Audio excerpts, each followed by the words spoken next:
Voyons à présent, dans une section 2, une autre catégorie de juridictions n'appartenant à aucun des deux ordres, les juridictions issues de la Constitution.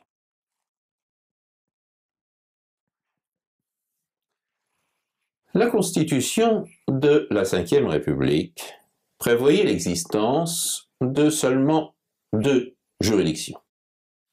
Le Conseil constitutionnel, d'un côté, et la Haute Cour de justice, qui est devenue, en 2007, la Haute Cour.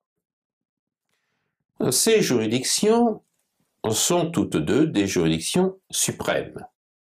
Elles ne sont soumises à aucune autre juridiction.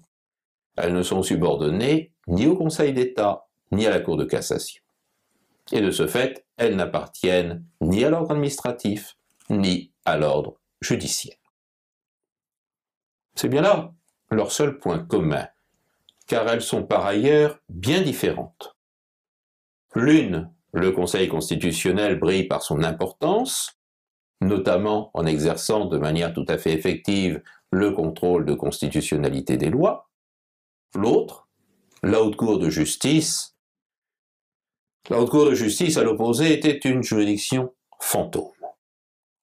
Bien qu'elle ait été chargée par la Constitution de juger les violations de la Constitution commises par le président de la République ainsi que la responsabilité pénale des membres du gouvernement, sa procédure de saisine était tellement complexe qu'elle n'a jamais statué. Ceci a été particulièrement mis en lumière par la célèbre affaire du sang contaminé, qui a bien montré la difficulté de mettre en jeu la responsabilité pénale des membres du gouvernement. Et cette affaire du sang contaminé, elle a joué un rôle de détonateur. Elle a mis en évidence la nécessité de modifier la Constitution pour que la responsabilité pénale des ministres ne demeure pas purement théorique. Cette modification de la Constitution, elle a été réalisée par la loi constitutionnelle du 27 juillet 1993, qui a créé une troisième juridiction constitutionnelle, à savoir la Cour de justice de la République. Et il y a donc depuis 1993 trois juridictions issues de la Constitution que nous allons étudier successivement: le Conseil constitutionnel, la Haute Cour et la Cour de justice de la République.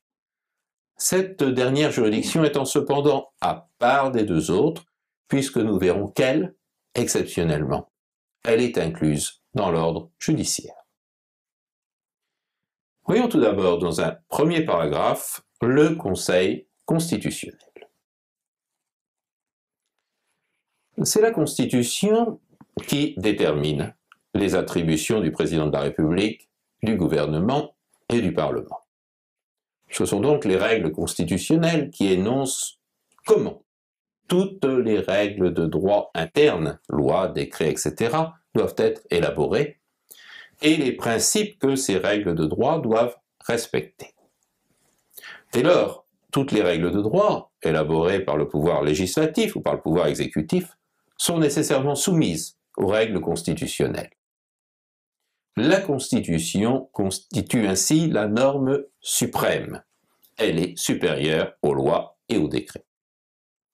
Mais cette supériorité de la Constitution resterait lettre morte si aucun contrôle de constitutionnalité n'était organisé. Tel était le cas avant la Quatrième République. Avant la Cinquième République, pardon. En effet, avant la Cinquième République, il n'y avait pas en France de contrôle de constitutionnalité. Jusqu'à la Quatrième République, il n'existait aucune juridiction spécifique qui soit chargée d'un tel contrôle.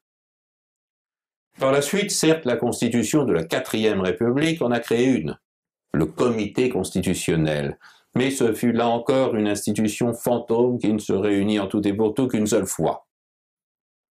En outre, à la même époque, les juridictions suprêmes des deux ordres de juridiction, la Cour de cassation et le Conseil d'État, refusaient d'être juges de la constitutionnalité des lois.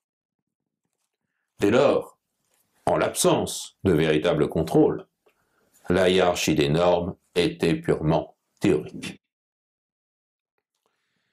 La Constitution de 1958, dans ses articles 56 à 63, va mettre fin à cela, en créant une juridiction dont les décisions s'imposent à tous les pouvoirs et en donnant à cette juridiction, entre autres attributions juridictionnelles, le contrôle de la constitutionnalité des lois.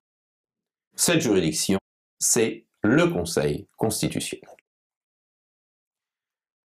Nous allons voir ici d'abord ce qu'est exactement ce Conseil constitutionnel en décrivant sa composition, puis nous étudierons ses différentes attributions juridictionnelles. Tout d'abord, grand A, la composition du Conseil constitutionnel. Le Conseil constitutionnel est une juridiction qui siège à Paris, au Palais Royal, et qui comprend 9 membres. 9 membres dont le mandat dure 9 ans et n'est pas renouvelable. 3 des membres sont choisis par le président de la République, 3 autres par le président du Sénat et 3 autres par le président de l'Assemblée nationale. Ces choix étaient tout à fait discrétionnaires jusqu'en 2008. Mais depuis la révision constitutionnelle ayant eu lieu le 23 juillet 2008, ce choix est soumis à une approbation préalable des commissions parlementaires compétentes, approbation pouvant déboucher sur un veto, si celui-ci est acquis aux 3/5 des suffrages exprimés. La composition de ce Conseil constitutionnel est renouvelée par tiers tous les 3 ans, chacune des 3 autorités nommant alors un des 3 nouveaux membres. L'article 56 de la Constitution prévoit en outre que les anciens présidents de la République sont membres de droit du Conseil constitutionnel. Les membres du Conseil constitutionnel doivent statuer en toute indépendance et impartialité. Et c'est pour garantir cette indépendance que leur mandat n'est pas renouvelable en principe. Cela évite qu'ils soient tentés de statuer dans un sens qui ferait plaisir à l'autorité qui les a nommés, en espérant ainsi bénéficier d'un renouvellement de leurs fonctions. En outre, afin de préserver cette indépendance, la Constitution prévoit que les fonctions de membres du Conseil constitutionnel sont incompatibles avec celles de membres du gouvernement, celles de parlementaires ou celles de membres du Conseil économique et social. Par exemple, M. Valéry Giscard d'Estaing, bien que membre de droit du Conseil constitutionnel, n'a pas pu y siéger tant qu'il a été député du Puy-de-Dôme. Le président du Conseil constitutionnel, lui, il est nommé par le président de la République. Et c'est là un pouvoir de nomination qui est particulièrement important, car le président du Conseil constitutionnel a une voix prépondérante si un partage de voix se produit au sein du Conseil. Mais pour qu'il y ait un partage de voix, il faut par définition que le nombre de membres du Conseil délibérant soit un nombre pair. Ceci est possible. Ceci est possible parce qu'il n'est pas exigé que les 9 membres siègent tous ensemble pour chaque décision. Seul un quorum de 7 membres est requis, ce qui leur laisse la possibilité d'être 8 à délibérer. Le Conseil constitutionnel a de nombreuses attributions. Certaines d'entre elles sont consultatives. Par exemple, avant qu'un traité international ne soit ratifié par le Parlement, le Conseil constitutionnel doit obligatoirement donner son avis sur la conformité de ce traité à la Constitution. Mais d'autres attributions, les plus importantes, sont juridictionnelles.